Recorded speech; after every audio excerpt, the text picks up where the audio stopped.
The alarms suddenly trigger. The rhythm on the monitor rapidly deteriorates, and your patient's blood pressure bottoms out.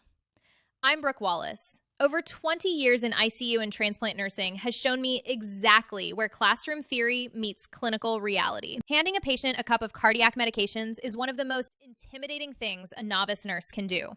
You are delivering chemicals designed to physically alter how a human heart beats, squeezes, and responds to stress. Today, we are going to master 5 essential cardiac medications by looking at exactly what happens when they go wrong and identifying the strict hold parameters needed to keep patients safe. Real-world safety requires anticipating deadly risks before the pill ever reaches the patient, an ability that moves far beyond the requirements of a nursing board exam. We start with the cardiovascular pipes. Aspirin works as a heavy-duty antiplatelet by inhibiting an enzyme called COX-1. Without that enzyme, platelets lose their ability to get sticky and clump together into vessel-blocking clots. In an acute crisis, like an active myocardial infarction, the standard protocol is a 325 milligram dose. The patient must chew the tablet immediately, allowing the medicine to absorb directly into the bloodstream much faster. The primary risk here is bleeding. You must hold the dose if the patient shows any signs of active bleeding, like dark, tarry stools, or reports tinnitus, a ringing in the ears that indicates aspirin toxicity. Next is Lisinopril. This ACE inhibitor acts as a vasodilator. It forces constricted blood vessels to open up, immediately dropping the blood pressure and relieving the workload on a failing heart. Lisinopril causes the kidneys to retain potassium. You must monitor lab values closely and hold the medication if the patient develops hyperkalemia, a high potassium level that can trigger lethal heart arrhythmias. Patients often complain of a dry, hacking cough while taking this drug. It happens because a chemical called bradykinin builds up in the lungs. It is highly annoying, but entirely benign. The true emergency is a rare allergic reaction called angioedema. If a patient feels a tickle in their throat, notices their voice changing, or has swelling around their lips, their airway risks closing. That requires an immediate 911 response and intubation. Managing the body's pipes requires exact balance. You have to prevent clots and reduce vessel pressure without triggering massive bleeding or a closed airway. Now, let's look at the pump itself. Metoprolol is a cardioselective beta blocker that specifically targets beta-1 receptors in the heart. This action slows the heart rate, reduces the force of each contraction, and drops the overall blood pressure. Because it directly suppresses cardiac output, checking the patient's apical pulse and blood pressure before every single dose is a non-negotiable assessment. If the heart rate is under 60 beats per minute or the systolic blood pressure drops below 90, you withhold the medication. Giving it anyway could push the patient into cardiogenic shock. You also have to warn patients about discharge. If they abruptly stop taking metoprolol, those blocked receptors suddenly open up, causing a massive surge of adrenaline that triggers rebound tachycardia and severe hypertension. The next pump manager is furosemide, commonly known as Lasix.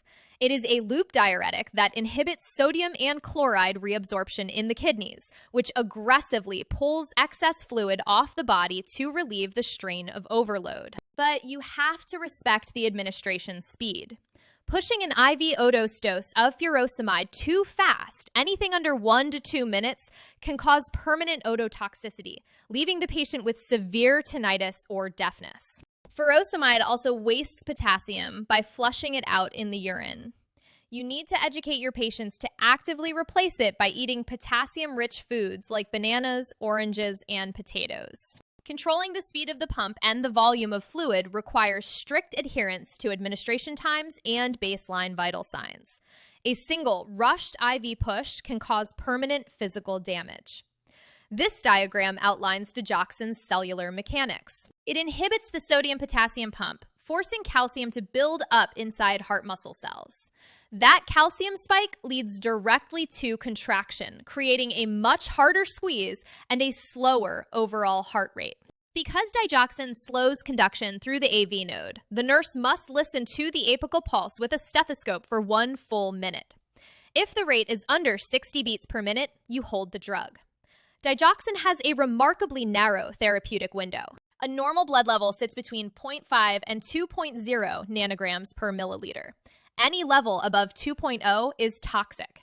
Catching toxicity early is crucial. Patients will initially report simple GI upset or loss of appetite, which can progress to the classic visual symptom of seeing yellow and green halos around lights. Furosemide's depletion of potassium creates a dangerous opening for digoxin toxicity. Hypokalemia allows digoxin to bind more easily to the heart muscle, turning a normal dose into a poison. The cardiovascular system operates as a tightly linked network. A totally expected side effect from one routine medication can be the exact trigger for another medication's fatal overdose. Let's lock in those critical parameters. Aspirin. Hold for signs of active bleeding. Metoprolol, hold for a heart rate under 60. Lisinopril, hold for swelling or airway changes. Furosemide, push slowly to protect hearing. And digoxin, check that apical pulse and watch for toxicity. Stepping into a patient's room means stepping into the role of a bedside detective. Before you ever open a pill packet, you have to ask yourself, what is the absolute worst thing that could happen with this drug today? Grasping the physiological rationale for holding a medication transforms classroom theory into the clinical judgment that saves lives at the bedside.